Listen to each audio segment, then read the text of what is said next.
Assalamualaikum warahmatullahi wabarakatuh. Nama saya Kartika Nurmaya dari Lokal BKPI 5C.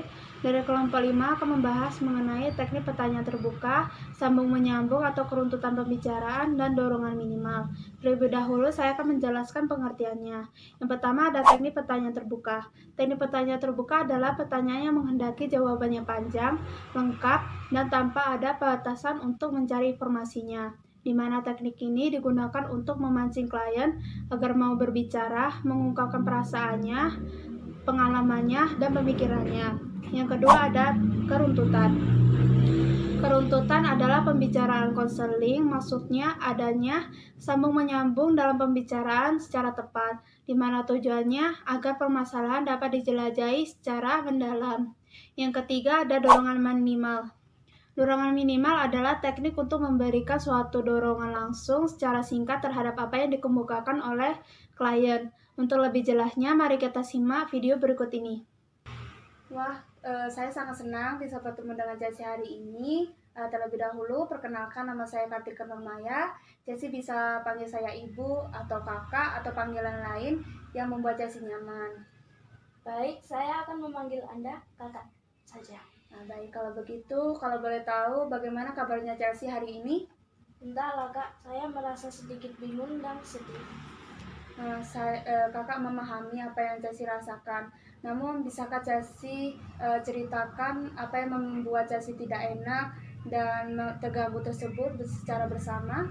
Dengan senang hati saya akan menceritakannya, tapi mohon dirahasiakan dari semua orang, terutama teman-teman saya. Kalau begitu, kakak akan mendengarkan ceritanya sejauh mana perasaan yang mengganggu Chelsea. Di mana di sini Chelsea bisa bercerita tentang perasaan yang tidak enak tersebut karena semuanya akan dijaga kerahasiaannya. Jadi Chelsea bisa bercerita secara luasa dan tenang. Jadi begini kak. Teruskan Chelsea.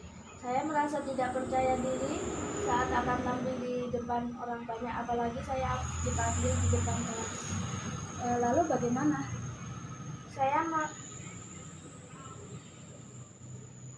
Setiap saya tampil di depan kelas, saya pasti gugup dan bingung harus berkata apa. Rasanya tiba-tiba bibir saya menjadi kaku. Bisakah Chelsea jelaskan lebih jauh tentang perasaan tidak percaya diri Chelsea tersebut? Saya gemetar ketika tampil di depan kelas, Kak. Saya merasa tidak percaya diri saat akan menjawab pertanyaan dari guru saya.